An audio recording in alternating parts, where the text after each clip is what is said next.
Hi, Claudia. How are you? Oh, I am well, Bree. How are you doing? Doing okay today. Doing well for a Friday afternoon. Good, good, good, good. Yeah. Well, thank you so much for being my guest today. I'm excited about this conversation. Oh, it is a pleasure. Thank you so much for having me. Of course. So let's start by having you tell people who you are, both personally and professionally. Sure. So, I haven't had to do this in a little while. All right. Personally, I am a British-born, Brooklyn-bred creative who considers herself a bit of a global citizen. I've moved around quite a bit, tried my hand at quite a few things, and have embraced my chameleonic qualities over the years. I think it's a Okay. part of my story and who I am. From a background standpoint, my parents are from the islands. Boop boop. Jamaica's in the building. Jamaica. Uh, Okay. yes, but like London is home, and yeah, so that's kind of me. I currently live in Brooklyn, New York, and have been here for quite some time. And so that's me, sort of personally. Former athlete, for what that's worth. Um, and yeah, that shapes a lot of like my interests and things I like to do that bring me joy. So Okay. professionally, I am a founder of a startup company and the CEO of Rented. And I'm sure we'll talk more about this later, so I won't get into the Definitely. whole spiel. But I am also an advertising executive and a business owner on a number of different levels. So that is kind of me in a nutshell. Excellent. So Jamaican, all right, from Brooklyn. Well, Surprise, surprise. exactly, part of you. So I'm Panamanian from Brooklyn. Okay, okay, there we go. Yeah. So what part of Brooklyn are you from? So I grew up in Flatbush, uh, East but Flatbush. I live in Bed-Stuy now. Okay. Yeah. Excellent. So how has Brooklyn changed, if at all, from when you were growing up to now?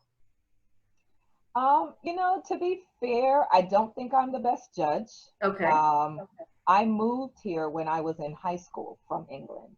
Okay. And so, although those were formative years, I left and went to college in North Carolina. And then spent a long time away from New York before boomeranging and coming back. So I didn't spend much adult time here until, much later. So my, 17-year-old view of Brooklyn may not be a fair assessment, you Oh, know. fair enough.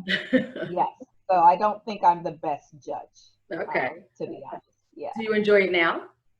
Do you enjoy I living do. there? I actually, it's funny you say that. I actually felt like I was running away from New York.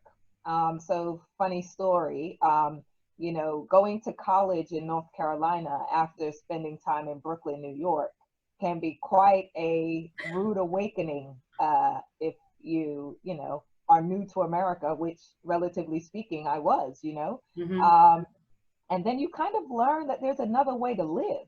Like, Hmm. I don't have to be guarded all the time. Oh, I can say hello to strangers. Who knew? You Yes. know? Yes. And so when I went to college, I was like, oh, I don't have to live like that. And so I actually had no desire to return to New York for a really long time. Hmm. And then, circumstances and family situation had me return. And I think it was a great decision. I think I gave New York a bad rap, to be honest. Because I do really enjoy it and I do love it here Excellent. now. Yes, I'm in New Jersey now, but Yeah. I always Okay. tell people I am a New Yorker who happens to live in the burbs of New Jersey because I cannot give up New York. Like it's just embedded in me, you know? Right. Oh, And so often I go back, it's mainly in the city, just for the dining out experiences. Still need that. Still need the theater, all of that.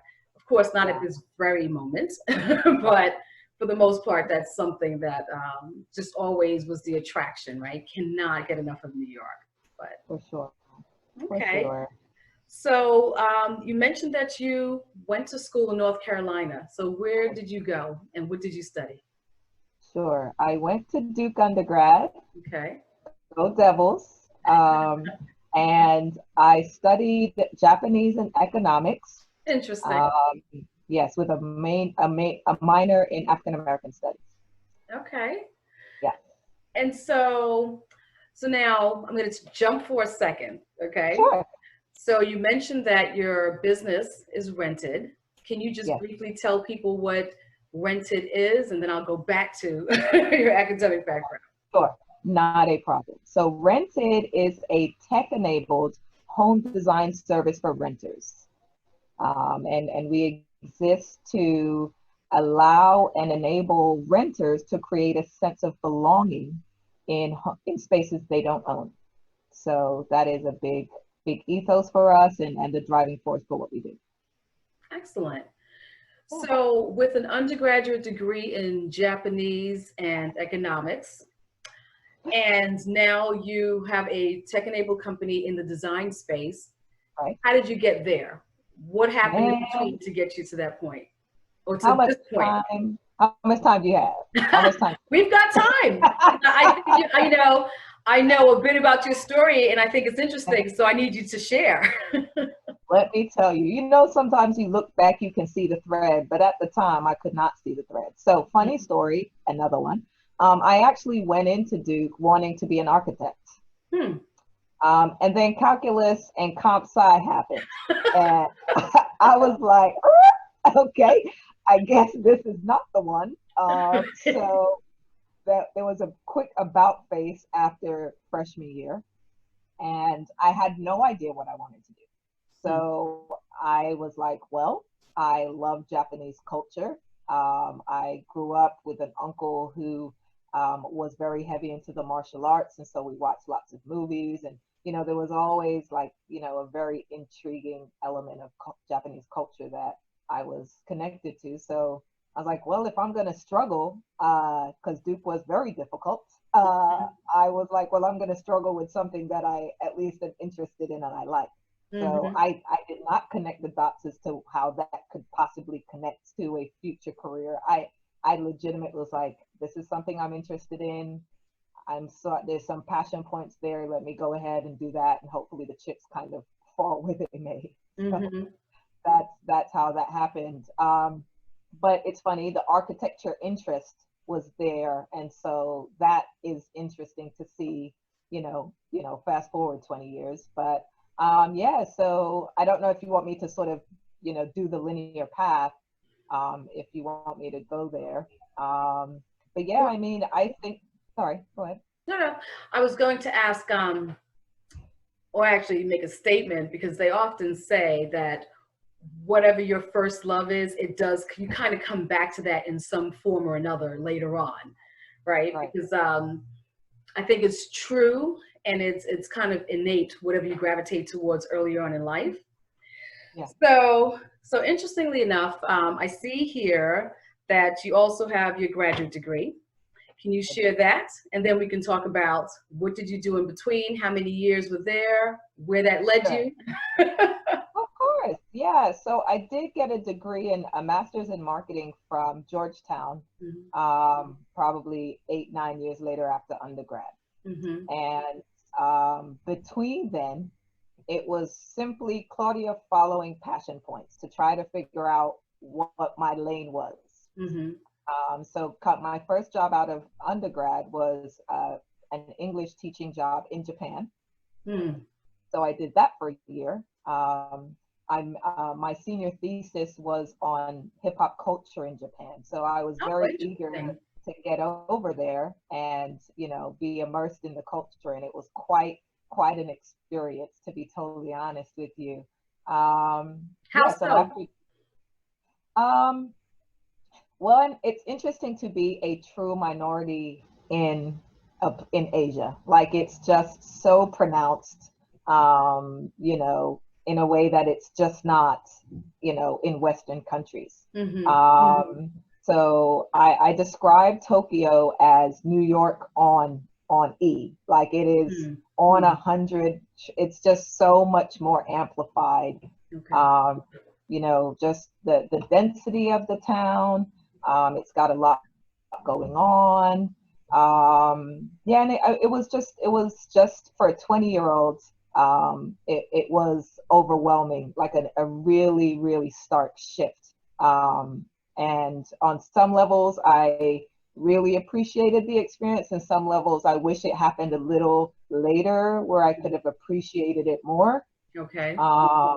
Yeah, because I don't think I was, some of the adversities, I think I was overwhelmed by them. So being a Black woman in Japan, in a space where a lot of stereotypes about Black women are very prevalent, you know, being approached for inappropriate, you know, illicit acts Really? frequently. Oh Really? yeah, frequently. I wasn't mature to really handle that, like move past that. Like it wore on me after a while, you I've know? So never after heard of about a that year, before. oh yeah, I could be coming from the gym and older men would approach me and flash their wallet at me and ask if I wanted to go to a hotel. Yeah. I am And shocked. it I have happened a lot. really, I've never heard that before. And I've Yeah. known other people who have, well, not necessarily Japan, but they've been to China. Actually, my husband was in Japan. Of course, his experience is totally different. Right. But Imagine. wow. Yeah, it Okay. was interesting. And so, and I think I gave it more weight than it probably deserved. But at 20, it was really hard. It No, was I really think hard. you probably gave it as much weight as it did deserve. Yes, and I can imagine at 20 years old, even if you were here in the Yeah, States, that would be an issue. But to be, abroad and that happens, yeah, and you don't know how to handle that, yeah, yeah. that's a lot for a Overwhelmed. 20-year-old to have to deal with. Yeah. Really bow out after a year in Japan and was on the quest for what else I could be interested in. So at that point, I turned to what was another passion for me, which was sports. Hmm. So I ended up getting a job in the NBA, doing sales and marketing, and I moved to Phoenix, Arizona to work for the Suns. Hmm. And so I did that for about a year or so. Phoenix is a very interesting place for a person of color, as in the early noughties. So that didn't last very long. And so I ended up moving back to the East Coast to DC, but still in sports. I worked for the NBA teams there and the WNBA team there. In the same capacity, With sales and marketing. Yes, yes. And it was there that I decided I wanted to go back to grad school, partly because I felt like the league didn't quite understand the WNBA product. I felt like it was treated as like the ugly stepchild a little bit, As it and still partly because is. yeah, and it still is, and because they treat it as it's a woman version of the male game, and I think in many ways it's a different game, and I couldn't get anyone to see, Hmm. any of my suggestions or recommendations on how to push the product forward. So I decided I needed to get a degree in marketing so I could be the president of the WNBA one day. That Gotcha, was the gotcha. goal.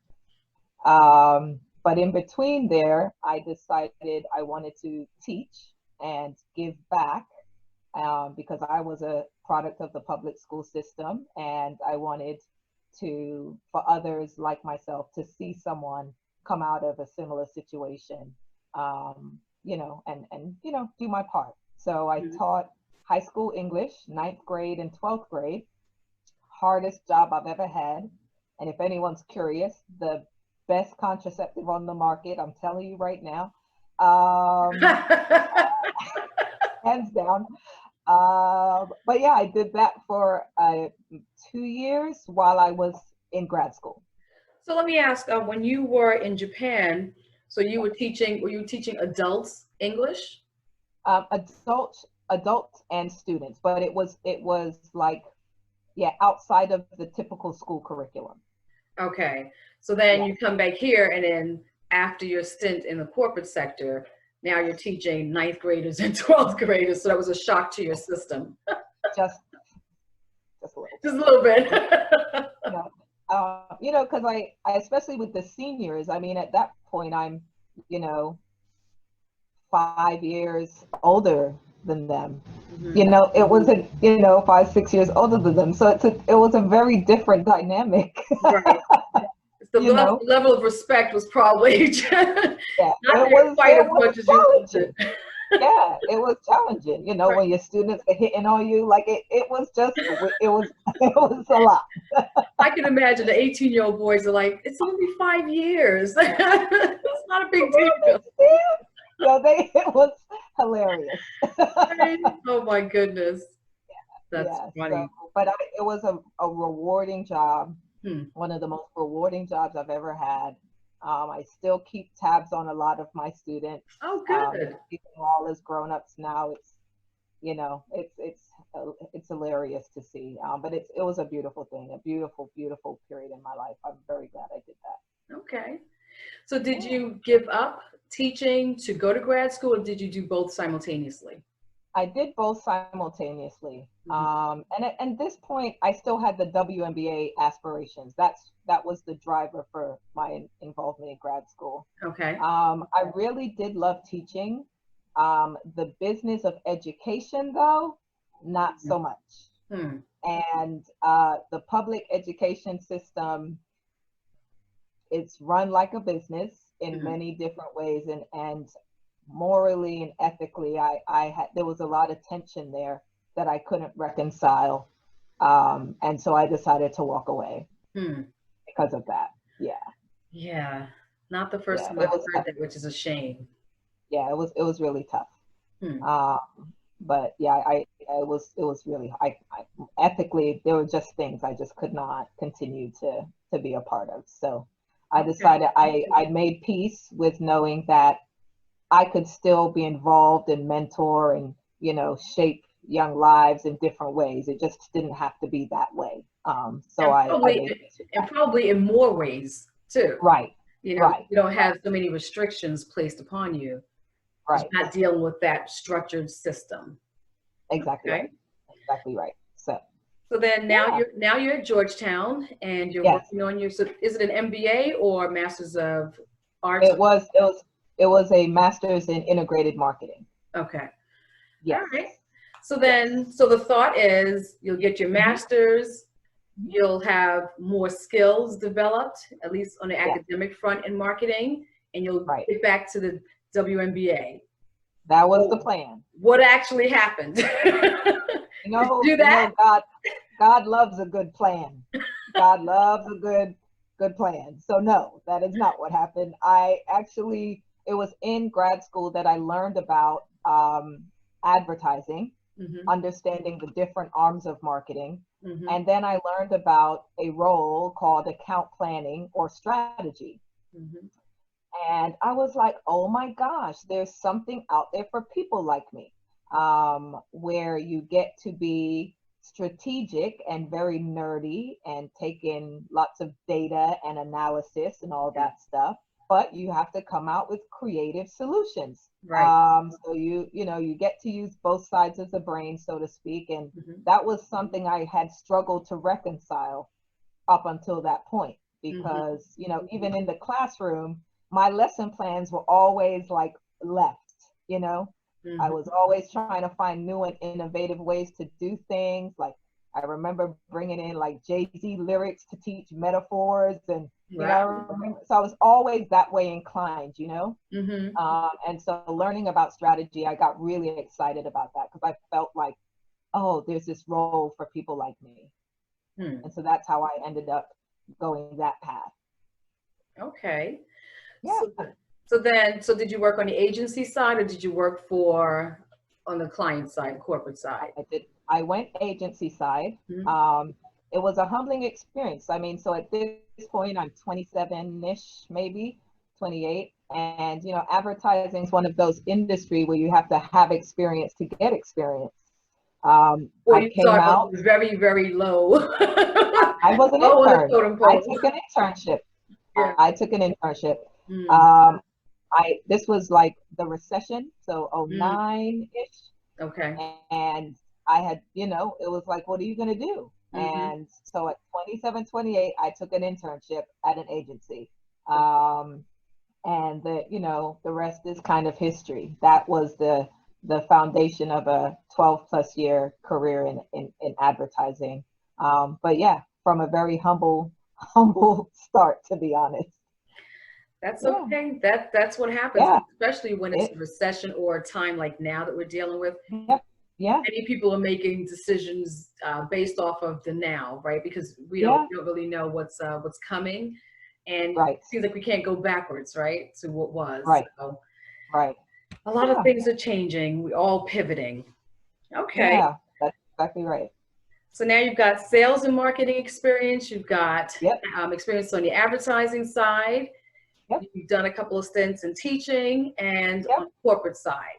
yes. So, how did Claudia get to Rented? How did you get to interior design? That's funny. So when I was in DC, um, I did what I thought I should be doing, which is okay, you've graduated, you've finally found a decent job. What else are you supposed to do at this point? Well, according to the blueprint, you're supposed to buy a house. So that's what I did. I bought a condo at some point, and right before the recession, go figure. And but that became my canvas. So this is maybe 06, 07-ish. And HGTV was really kind of Mm, taking hold at this point. And so now I had a canvas to play.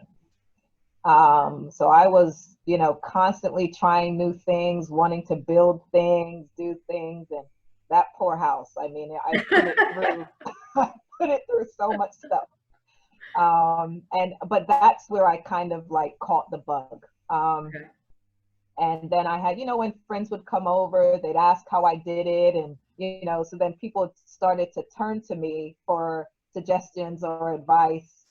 And so it was like, oh, okay, I just thought it was a hobby, and I didn't think much of it outside of that until people kept asking and the projects got more involved and I got more, adventurous. And yeah, it was just one of those things where I was like, this is interesting until I decided, is this a thing?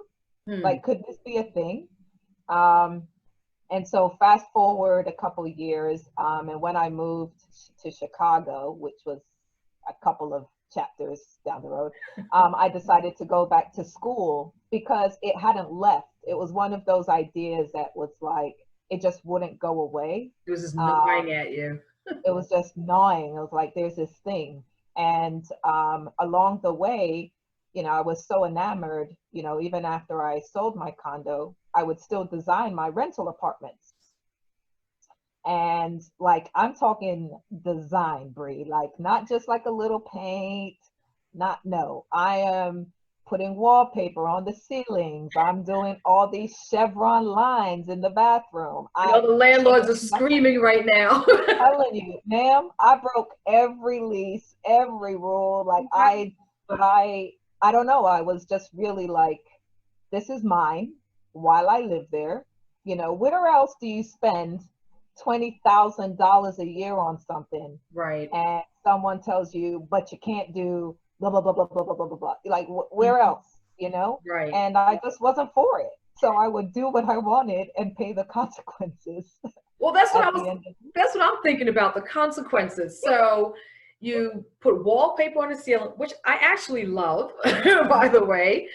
How did your landlords accept or reject that? Or did they have any? So it's funny. So at first, there was some reservations. Mm-hmm. And then this is where some of my sales, Mm, spill would kick in. And I'm like, look, I'm adding value to your place. Like, if you let me do this, I'll sign a longer lease, or, think about this upgrade, how it, makes yours stand out from other apartments. Like, I would definitely pitch it to them. Sometimes I would get them to enroll in it, maybe pay for half of the upgrade. Like, I would, really try to sell it to them. so you got their And some buy-in before you executed anything. I would always try the buy-in. Okay. Before I Let's try. I was like, I mean, I would break the rules anyway, but I would always try the buy-in first. That, I would always do that. But what was funny was, even though the landlords were always very resistant, um, when someone came to view the apartment after, when I was getting ready to leave, they would be like, oh my God, is she selling this? Can you tell her to leave that? Will she leave that? And so it would actually help the landlord sell the place faster. Mm-hmm. And it probably happened maybe 3 or 4 times like this. Um, and the very last time, my landlord was able to charge $600 more Wow. than what Because I of paid your work. because of my work. And I was like, whoa, whoa, whoa, whoa, whoa. I think there's something here. I Right. think there really is an idea here. And that's how Rented became a little thought that wouldn't go away. Hmm. And it sat in my head since 2014, 2015. I've had this idea. And it wasn't until last year I decided to do something about it. So that's interesting. So now, were you getting other like fellow renters in your building interested when they would see your space, and then did you start to like decorate their or design their spaces as well? Did you Mhm. find that taking place? How did it happen? It really didn't. It really didn't. I promise you, Brie, it was an idea and I just kept it to myself and did nothing. I Hmm. decided that I'll just go the typical interior design route. The category and the industry is geared towards homeowners. So I just did what everybody else did. Hmm. Um, but I just found that I don't know, I just wasn't as passionate about it. um, or there's parts of the design process in that world that I didn't really care for. Um, because when a person owns a home, their relationship to the space is different. Mm-hmm. Mm-hmm. It is a lot more connected, Right. emotional, like every decision just feels so much more weighted because of the ownership component. Mm-hmm. Mm-hmm. And so in those projects, I know I shouldn't say this, but it's true. I felt like I was 70% a therapist Hmm. and 30% a designer, you I can know, see that. Oh, you know, definitely, I can see that. and yeah. And just knowing who I am, every designer is built differently. Mm-hmm. That wasn't my style of design. That wasn't my approach. And I didn't think it maximized who I understood myself to be. And so I tried to understand, why does this feel different than when I design my apartments? Mm-hmm. And there's a freedom with knowing that I'm going to be here for 2 years. And so the level of attachment is slightly different. So my appetite for design risk is also slightly different, because I know it's a finite kind of relationship, you know? Right. Right. And so I felt like, I think renters have a slightly different design persona or design approach than homeowners do. Mm-hmm. And so this was all, a lot of times I was doing design favors for friends, like I wasn't getting paid for it. Mm-hmm. But I started to notice some of these differences. But again, I was still working advertising full time, dabbling with design on the side, and somehow this other idea is still ruminating in my head, like there's got to be a way to get to renters, like there's got to be a way. So yeah, it wasn't as turnkey, I think, as design, because I think there's still a lot of fear for renters, Mm-hmm. because the culture of renting essentially constantly reminds you, you don't own this. You are essentially Right. a legal squatter, Right. right? You could do what I say you can do, and there's all these penalties if you choose to do something else. And so there's a lot of fear. So there's still, part of Rented's mission is also like a culture shift Mm-hmm. is needed in this space, Mm-hmm. which I'm all for and I'm all about. But yeah, I think people are starting to get it now. And especially in cities, I think where people rent for longer periods of time, Mm-hmm. or with our generation, home ownership happens later, settling down happens later. And so, people are in their 30s and are like, yeah, so I don't want to live like a college student. So Mm-hmm. what am I going to do? There's got to Right. be an in-between situation. And so I think there's a growing appetite for people caring about their spaces, and especially COVID has completely amplified that. But yeah, it's not just growing a business, it's also about shifting a culture, Right. which is exciting for me. I could see that. And it's a challenge too, I'm sure. Right. Yeah, So I'm sure mentally people will embrace the line of thinking, because if they are going to be committing to this dwelling for, say, a 2-year period, right. you want to be completely at peace. You want to walk into your home and feel like it's exactly what you need it to be. Mhm. And if you know that there are limitations that have financial risks associated with it, Right, it shifts your mindset, right? So you become risk averse because it's your right, money that we're talking about. right, So then right. how do you deal with that person? Or does Well, that person even approach you at all? right. So I think there comes a, usually what I've noticed, most of my clients are not, they're seasoned renters, Okay. right? Like they're not fresh out of college, they're not new to this thing. They've Mhm. done it quite a few times and learned some things about themselves. So what they learn is that they always stay in a place longer than they thought they would. Hmm. That's one. So it's like, oh, I'm gonna be here for a year, and 4 years later, they're still in this space and Hmm. it still looks the same. And then there's like, I wish I did. Hmm. So the next time they move, they're actually more receptive to making a change because of past behaviors. That's a big one. Okay. Um, and the other thing I'm noticing, it's like it's an investment in yourself. So it's like I live here, I can't control what my workspace looks like. I can't control what the world outside of my space looks like. It is the one thing that I get to close the door, take off the mask, take off the cape, do and be me.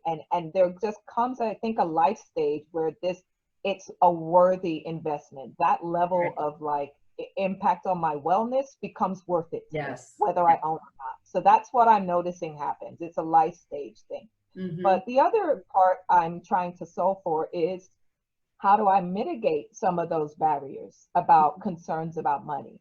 And so a big part of Rentid's business model is actually making the buildings my clients. Mm-hmm.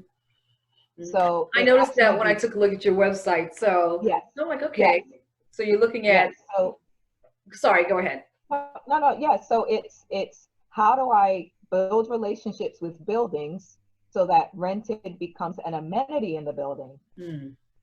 right? And so there's an additional, there's an integrated model that starts to mitigate some of the red tape around, restrictions and fees. So if it's baked into the model, baked into their lease, then it becomes I start to break down some of those barriers for the tenants. So that's the vision for Rented to help with that.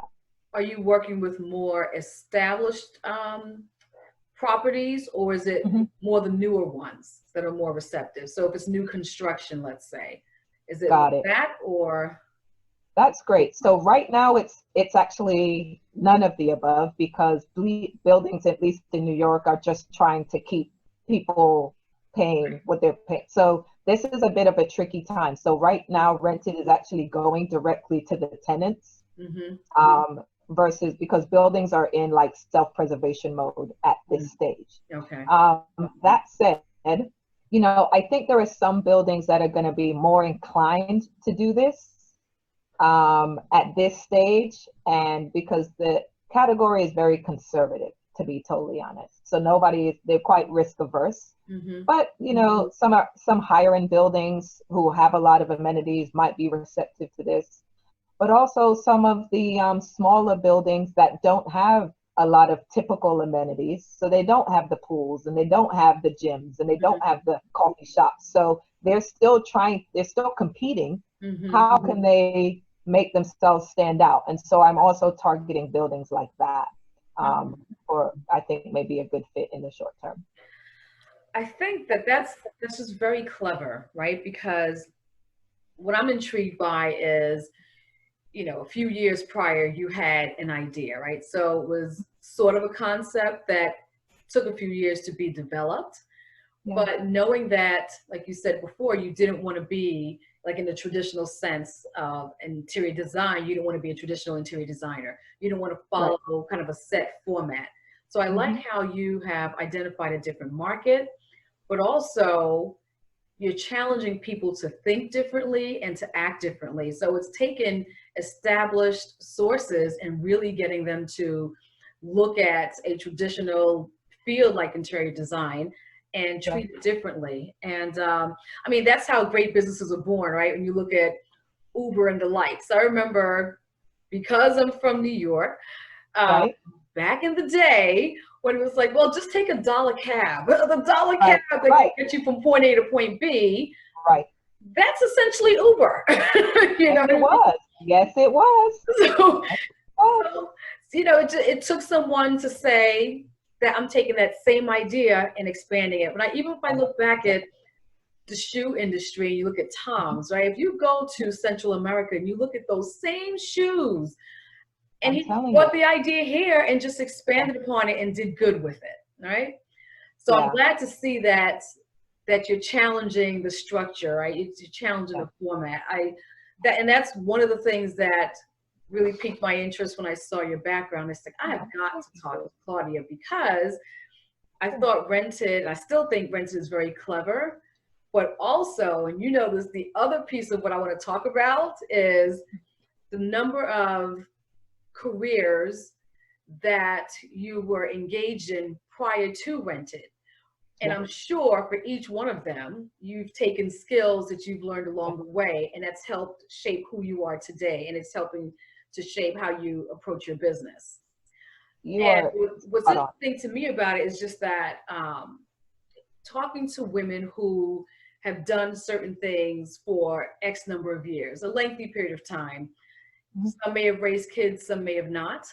But if you are set in your ways, set in your career, thinking that this is all you know and you don't take any risks, at what point do you do something different? At what point do you say, this is no longer working for me, I'm unhappy, or I know there's more in me, let me go and explore it.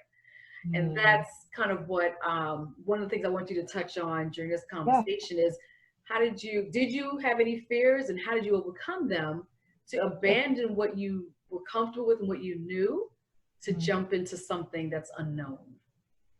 That is so real. That conundrum that I think a lot of people come up against. I would say I was typically I had a high risk tolerance by and large for the most part. But as you get older, it did start to get a little, I found myself questioning that, because it wasn't normal, the fact that I moved pretty much every 2 years, or that I would just up and start over, or that I had this career and that interest. And like a lot of times, culture, my community, my friends, my family, like, Claudia, what's wrong with you? When are you going to settle down? Why are you feel unsettled? This. And so I actually, what I think is a superpower now, I actually questioned a lot, probably, 6 years ago, where it's like, is something wrong with me? Am I running from something? Should I be settling down? And so it was really hard for me to reconcile that, like reconcile what culture says you should be doing and what is expected versus what I felt compelled to do at a given point in a given season. And it wasn't always an easy decision. The fact that I am, single and I'm not a mother, made some of these things admittedly easier for me, because I felt like the stakes were a little lower. But on the same token, you know, was the fact that I was moving around a lot the reason why I was single and I hadn't been, you know, there was all these things kind of happening. But, and I don't mean to, hopefully it's okay for me to talk about my faith. Of course.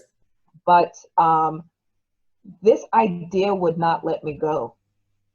And I always had a, more than anything else, like, I want to reduce the amount of regrets I had in my life. That was just a big guiding principle for me. Like, I want, when someone asked me, one of my mentees asked me what does success look like for me, and I'm like, well, to be able to sit down with my grandkids at my feet and they're like, Nana, tell me about what it was like when you were little, and I've got stories for days. I can tell the, you know, Nana went here, she did this, she went, and it, you know what I mean? Like, I lived the life in a way that I felt called to and led to lead, and I left it all on the table. That's what success looks like in my mind. Failures or, you know, whatever, that was a big thing for me. And so yeah, so when my decision came to quit my job, because I did move to New York after Chicago, and I got passed over for a couple of positions I felt like I was well qualified and prepared for. And I decided to quit and give this interior design thing a go, because there came a time where the cadence of advertising life just doesn't leave room for much else. Mm-hmm. And I tried to squeeze it in, and it always ended up getting my sloppy seconds. And I was like, you know, if I don't give this thing the best of me, I feel like I'd kick myself if I didn't try. Right. And so that's how that, but it was a big risk. I was scared as all get out. I didn't have enough savings in the bank. The way my situation was set up, like, I was not ready to quit my full-time job in retrospect. But I knew that I was being called and pulled to do this. I just felt it in my heart. And God provided. I was able to make a way. I was able to freelance. So I ended up doing consulting for ad agencies and brands while to generate income while I explored the interior design thing. But it was a really difficult decision, because it wasn't just turning off my own questioning, but also everything around me. And I'm sure you understand, being from a West Indian background or from the islands, like, that added pressure and emphasis on stability in that culture. No one could understand what I was doing. They're like, you've got a good job, you're making good money. Like, what? For why? For why are you trying to disrupt this? I have to laugh too, because that's my son's, he loves saying that now. For why? For why? For why? You know? But yeah, I don't know. I mean, to me, I felt like I could always go back. That was a big thing for me. I was like, Claudia, you're making a mountain over a molehill. I remember reading 4 Hour Workweek, and he talks about, like, I can't remember the name, but it's like the nightmare list. Yeah, he's like, the worst case scenario list. It's been a while since I read it. Yes, but he talks about, walk through the scenario. Okay, so you don't get a job. Oh, you can't pay your rent. Oh, what happens? And I was like, okay, well, I could probably ask my mother if I needed to, or my dad is not going to let me, you know, be out here in these streets. Oh, I just have to apply and get a new job and go back to corporate, you know. But then you look and you're like, worst case scenario is not that bad, you know, like, it's doable, it's fixable, like, it's not, you know, irreparable. And so that was a big thing for me too. Like, Claudia, look at this objectively as best as you can. The worst case scenario is very rarely as bad as we think it's going to be. Right. And it's definitely a mindset shift. Yeah, for sure. Because I'll tell you, even to this day, I don't think my mother has ever gotten over me leaving corporate. She's just like, she actually said to me one day, she's like, you know what your problem is? You made a big mistake. Who gives up a career like that and all that money? I said, what? I used to think it was about the money, but it wasn't. It became so much more. And I'm like, this is not making me happy. And I don't want to be like some people, like what she did, Mhm. staying in something just because, oh, in 20 years, I'll Right, have XYZ when I retire. right, Then you're hoping you're going to live for 20 years. Like, I want to live for right, the now, you know? right, right, But you're right. I think right. it's just a certain individual who can take the risk, and you've proven Mhm. that that is clearly you. And Yeah, I love the fact that you said that you want to reduce the amount of risks. Oh, excuse me, mhm. the amount of regrets for later, because Yeah, that is one thing that I try to, I don't really call it preaching, but when I talk to other women, of course, now that I feel like I'm in a different phase of my life because, my kids are 22 and 17. So now I'm like, yeah. Mhm. freedom, like my freedom, Right, right? right, So right, right, I'm just going to go and do whatever the heck I want to do now because right. I have less restrictions because of them, Mhm, mhm. because of their ages. And so now what I talk about more is not having the regret. So if there's something that you really want, like now's the time to do it. And I would tell someone who's got a young child right now too, as much as they can, do what makes your heart sing, because if you continuously put everything you want on the back burner, you are not going to be happy. You, like you talked about that nagging thing, this idea since 2014, just sitting there, right? It's gnawing at you because it's telling you there's something to it. Right, You give it right. the attention, which you ended up doing eventually, Yeah, it'll be born, right? You gave birth to this idea that I yeah. think is so unique.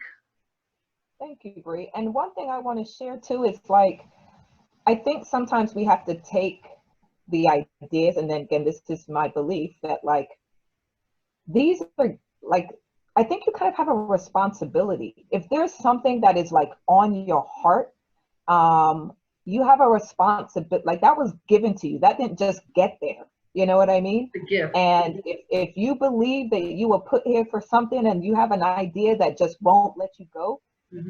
it's not just about you. And that was a really big shift for me too. Like Rented, as much as I love interior design, it is bigger than my desire to make pretty spaces. Like it is a social responsibility to allow millions of people who, for better or for worse, are made to feel, like squatters, like I don't quite belong in the spaces that I pay to live in, Mm-hmm. actually feel safe, feel secure, feel welcome in one of the very few places they can actually exercise some control over. That's got nothing to do with me. That's way bigger than me. And Right. when you look at your ideas or what you're trying to give birth to through the lens of how it is of service to other people Mm-hmm. and the audience you serve, the customers you serve, the gravity of that will pull you. I think sometimes we see these things, especially my best friend's a mom of twins, and it feels, if you think of it really small as just something I like or something I do, it will cause you to always like put other things before that because it feels very selfish. Mm-hmm. When you look at it through the perspective of the customers that go without this thing because you won't act on it, or the communities that won't be served because you won't start that nonprofit or whatever it is, Mm-hmm. that shifts the sense of urgency and the sense of you know action that's needed to like you know prioritize it. And I think many of us don't think about it that way. We Mm-hmm. kind of make it seem like a selfish thing that we kind of want to do versus how it may rob the communities or the world that we live in. What if you're the only one that could do that thing Right. the way that you can do it? Then what? I mean, I think for me, that just, it keeps me going, even on the tough days when things are wrong, when I don't get the clients. Mm-hmm. This isn't always about you, Claude. Like you have to, push through the communities and the lives you get to sort of impact and change. So that's been helpful for me too. I see so much opportunity here. And I'm just thinking, as you're talking about having a gift and being called to use that gift, right?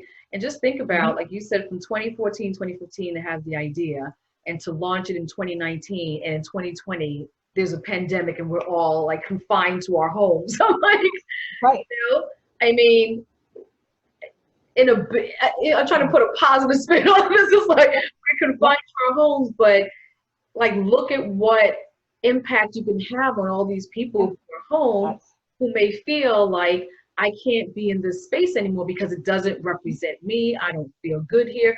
Because if you're living and working in New York and you the hustle and bustle, you're always at the office more so than in your apartment. And now because of COVID, it's the reverse. So my question to you is, have you seen an increase in business because of the Zoom era now, or have you seen an increase in business because of the restrictions that we're all living under? Got it. That's great. So I think there has been an increased interest. I have to catch myself, if I'm being completely honest, of the limiting beliefs and the stories that I may tell myself that stop me from being willing to promote myself and my business. So for example, I'm like, well, you know, people, it's maybe a hard time for people. They may not want to spend money. So this is not a good time, you know? And so it's like, versus this is a cultural shift that actually could present an opportunity for me. I'm coaching myself at this moment, an opportunity for me to actually be of service to people. So don't necessarily see it as being intrusive or being too salesy, but you actually are trying to offer something that is going to add value and you believe is worth investing in. So I've probably for the first 4 or 5 months of this thing have been in very reserved mode because I wasn't quite sure how to find the balance of being considerate of the circumstance and the situation versus promoting myself and the business, knowing that it's valuable at this time. So that's understandable.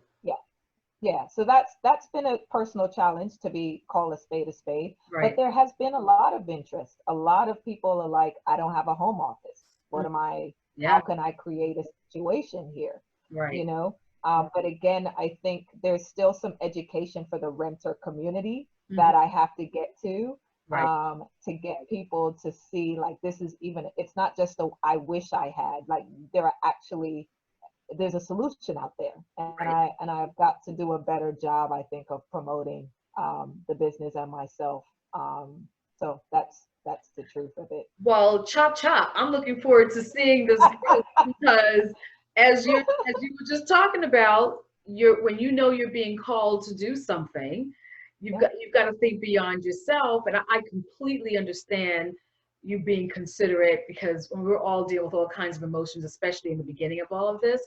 But now, yes, it's an opportunity for business, but it's an opportunity to really impact people's lives. I mean, even though we're 8 months in and unfortunately, it seems like we're headed back into the thick of things. Right. Think about all the people who didn't do anything with their homes because they were thinking, we're going to come out of this. And, you know, who still don't have designated office spaces, right? Who still don't have simple drapery or whatever the case may be, whose bedrooms still are sterile because they didn't give it any attention. So I see it as a needed service more so than you being selfish in any way. And trust me, I tell people, be selfish because we've got a finite amount of time that we're here. So whatever's going to make you happy, fine. But in this respect, it sounds like it's more of like your services are more of a necessity, you know? Well, thank you. I definitely received that.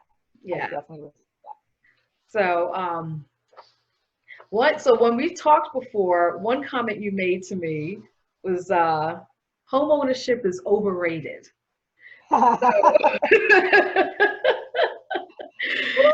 was like, okay, I need to explore that one because as we talk about the norms throughout society, that's one of the norms, right? You go to college, you graduate, you make some money, you rent for a little bit, but then you jump into home ownership. So why do you feel it's overrated? I say that, and I think for a lot of, as a bucket list thing, you know, and I think a lot of people treat it like a bucket list thing, like it's not something their life necessarily necessitates. It's something they feel like they should do. And I remember being, you know, 26 or when, however old I was when I bought, and, you know, the financial implications are real. It doesn't just stop at the mortgage, you know. Something breaks, there's no super to come fix it. That's you, you know, like something goes wrong, you know, your whatever that part of the mortgage, you know, goes up every year. You're like, what? I thought we agreed that this is what I was paying. Like every, what is this? You know, Right. So I signed a document that agrees with being fixed. This is what it is. Now you're talking about this mortgage payment, something or another. And it was just, I think people don't really realize the gravity of that situation. And so, you know, it was just a lot of responsibility. It was like, someone's got to, you know, I lived in a townhome, so I've got to clean the snow out to make sure that if someone slips in front of my house, that's me. Who knew that? I didn't know that. That's outside of my yard, you know? It was just a lot. And even when the idea sometimes is, well, I could just rent it. And it was like, oh, okay, well, now you're a landlord. So, you know, whereas if you know, your microwave breaks in your house and you live there, you could take your sweet, glorious time to replace it. Not so much when you have a tenant. You better have that money to replace the microwave. And I was like, what are people doing to the microwaves? I replaced my microwave almost every year when I had tenants. Oh, goodness. And I'm just like, what are people doing? You know, something. What are they doing? What are they doing? You know, something happens 8 years later, the AC system goes up, that's $7,000. You got to come up. And so I don't think people think about it like the holistic experience of what it means to own and be responsible for that. And I think if people thought about that, you know, a little heavier, I think they'd give it a little bit more consideration. Whereas in renting, you pay one thing and then everything else is someone else's responsibility. And I don't think we think about it like that. Like, you get to not concern yourself with when the radiator breaks down. Like, that's somebody else's problem, you know? Yeah, I think just people really don't think about it in that. It was a burden. I had a house and I bought it right before the recession. The recession hit. So I was upside down for 7 years before I could sell it at a profit. And to have you know, $400,000 or $300,000 monkey on your back when you're in your 20s and your 30s, like, it just was not a fun time. It was not a fun time. It restricted certain things that I could do. I had to constantly, my money wasn't necessarily all mine. I had to have, you know, it really was a very, very adult decision that I needed not make at a time when I'm still very much in exploration mode in life, generally speaking. Yeah. So it sounds to me, what I've heard throughout this interview is that your line of thinking is you always go against the grain, even if that's not intentional. It's like you challenge the norms, which I think is great. You know, you don't just accept what is, right? And I think definitely for business, that's a major plus. Yeah. So I think, you know, so one thing, Bree, I think also generationally, like millennials, older millennials, younger millennials, the path to wealth has evolved. So for our parents' generation and so on, it was home ownership was the solo path to wealth development.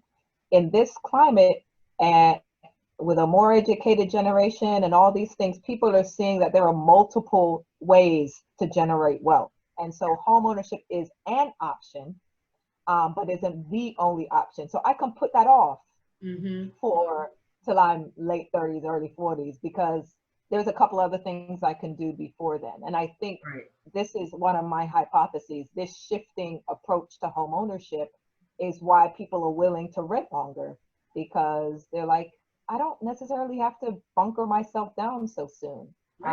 So we'll see how that plays out, but that's my theory and I'm sticking to it. Well, I tell you, millennials have definitely challenged many things, right?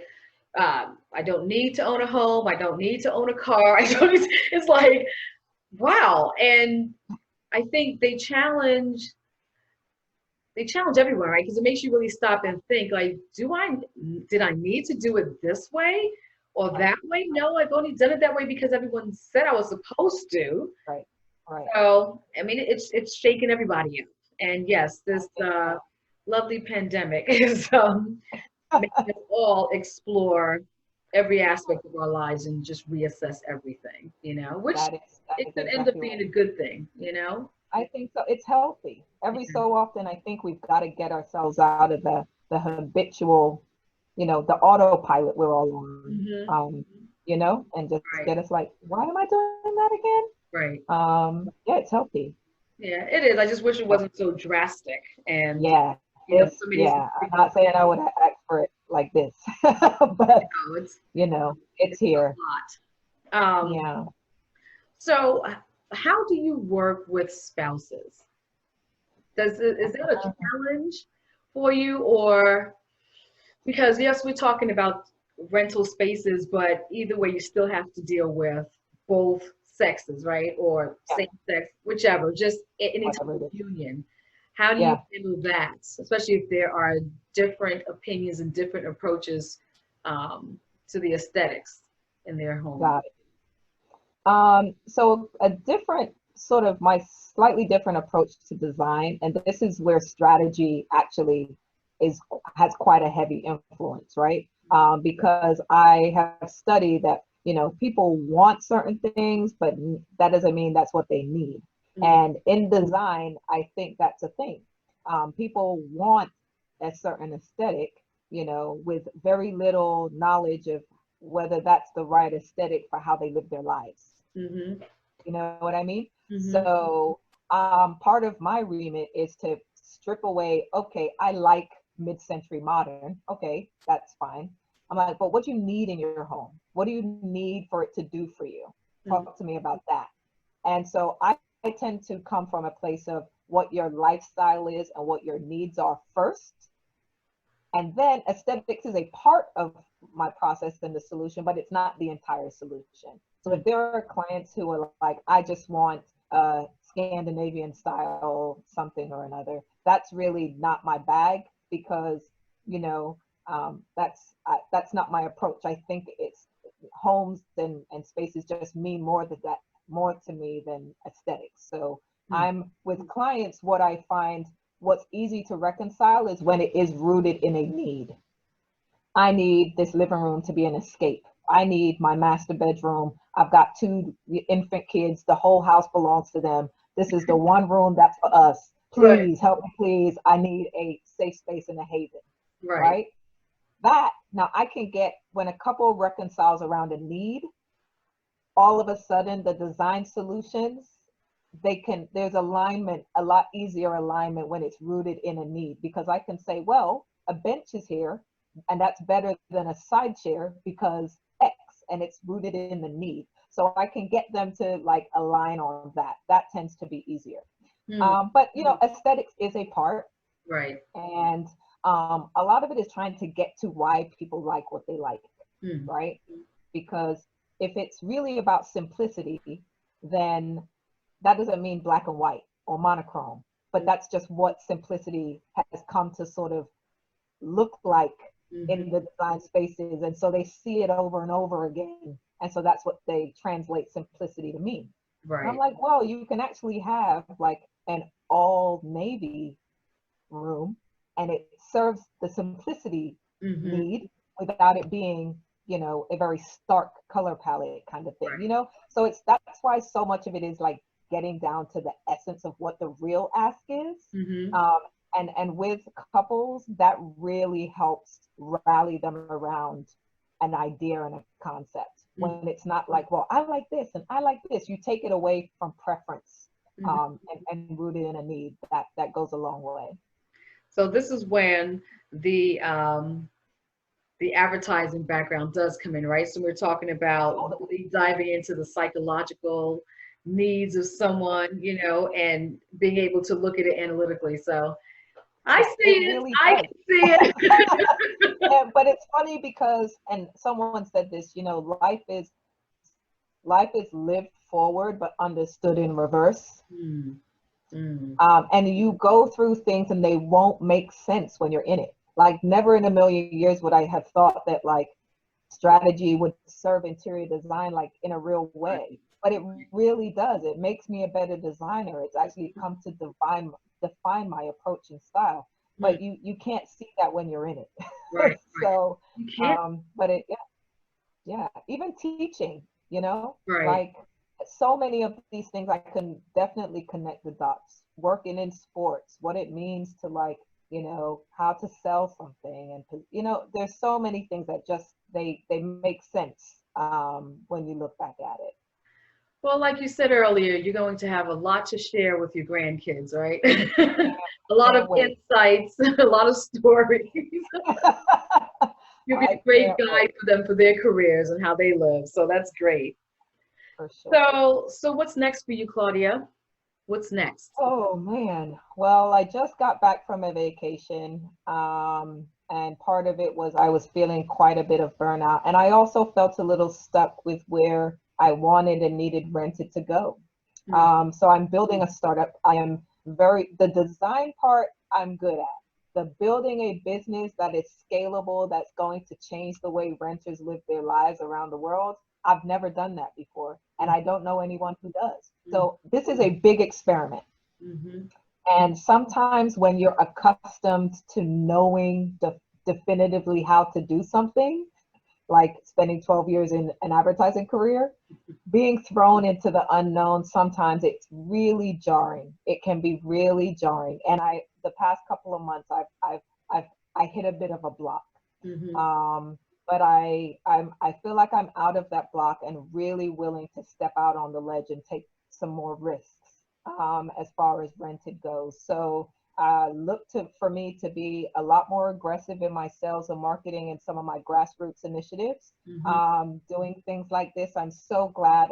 I'm such an introvert, typically, like Really? naturally. Yes, yes.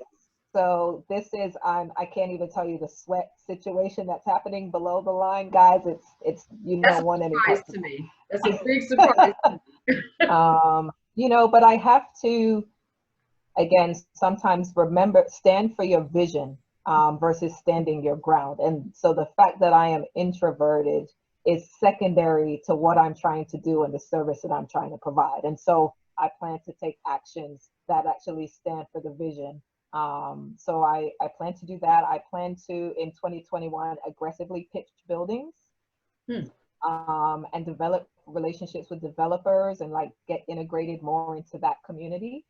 And I plan to like start thinking about raising funds.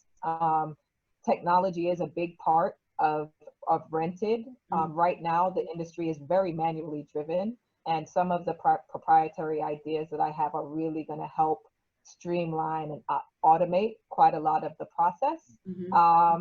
But I need funds for that, so I've got to get on the fundraising path very in the beginning of 2021. So that's what's on the immediate horizon for me. That is exciting. I'm excited for you. So I'm Thank definitely going to be following your journey, you know. you. Um, and in terms of raising funds, I know that you know a couple of sources that you can tap to at least find out how to go about doing so. Right, right, You know, right. so good for you. But before You. we close, I want you to just tell people, one, how they can get in contact with you, but also tell them about your services a bit, like if like who you're really talking to, what types of services that you have available, and again, how they can reach you. Thank you so much for that. Yes. So guys, the easiest way to find out about Rented is through our website. It's Get Rented. So that's GETRENTID.com. And you can learn a lot about my services there. I tend to, so much research went into this to service the way renters live their lives. So it's packaged based on a per room basis, because we know sometimes as renters, your investment, you got to spread it out over time. So Right, you right, might do your bedroom first and then your living room next. right. And it's very sort of like, you know exactly what you're paying for. Mm. there is a design fee, and it, you know, it depends on what you have. So renters sometimes already have some stuff. So you don't need everything. It's not a blank slate. So if you already have your essentials, there's a package called the personality package. And so that's just for all the zhuzh around the essentials you already have. But if you are starting from scratch and you need the essentials too, there's an all-in-one package. So it covers both of those. If you just need your essentials, there's an essentials package. And then the services are built for you to be DIY. So I walk you along the way, make all the purchases for you, but then I give you a guide on how to install it. But there is a white glove option. If you're one of those, I need my HGTV reveal moments. Let me go ahead, and I don't want anything to do with it. We offer that too. I love it. Yeah, and another thing we do is like a reversion service. So if at the end of your lease, you want to already know, I'm gonna need to hire someone to paint it all back, put it all back the way it was, we offer that service too. So it really is built with designers in mind. You can go on the website and learn more about it. Please follow Rentid on Instagram. We have just a baby following, but we're really looking to grow that. It is at Get Rented, so same as the URL. And you can also reach me there. I'm pretty active there too. So that's sort of the service in a nutshell. I really am excited. I mean, in terms of budgets, this is another big thing that we hear. You know, the fees are quite affordable. There are minimums for each room, because we've done enough of these, and I've been in interior design for 6 years to know what it costs to design a given room based on what you have. And so we are very realistic about that. But in the very near future, we will be offering financing options. Oh, okay. To help people make it feel a bit more manageable over a couple of months. But all of that you'll see very transparent on the site. I really want to make it as easy and accessible for people. So I really took the time to build something that makes you feel confident as you read it. So feel free to check us out. And yeah, you can even book a 15-minute free intro call. If you have additional questions that you don't feel like the site addresses, happy to do that too. So you can find it all there. You mean people could actually contact you? I say that facetiously because it's amazing to me, like when you try to reach out to some businesses and like you just cannot get in touch with anybody. It's like it drives me nuts, you know. But all of your contact information, I'll be certain to include in the listening notes. So that'll be available on both Apple as well as on my website. So everything that you mentioned will be there in terms of links. Okay. Sounds good. Sounds good. So the last thing is, so I mentioned to you earlier that I'm speaking to women who may have some fears about kind of taking that next step, overcoming that fear or that thing that may be standing in their way and just not allowing them to push forward. What advice could you leave with them to encourage them to just go for it, just do it? I love that. So one thing I would do that I think is helpful is like, baby steps are still steps, right? And so sometimes you don't have to go from 0 to 100. And I think a lot of times we think that it has to be this huge overhaul to get going. And it's like, it doesn't have to be that way. You know, you don't have to take the leap and quit your job tomorrow to be committed. You don't have to stay up till 4 o'clock in the morning and burn the midnight oil and while everyone's sleeping. No, that does not have to be your story. If you've got 2 hours that you can spare, and there is a whole math situation of there's 168 hours in a week, you spend X amount sleeping, you X amount this, and the next, and there's still adequate time if you prioritize it to do enough small things to get the needle moving, right? If you get up an hour earlier and you just commit that time, that's 5 to 7 hours a week building on something. You cannot underestimate just how valuable that time is, because what I've learned is if you can't optimize 2 hours a day, chances are you're not going to be a good steward of 8 hours a day either. So feel comfortable taking the small steps and don't feel like you have to do this huge drastic thing to act. But you, as much as you can, just get it out of your head and do something.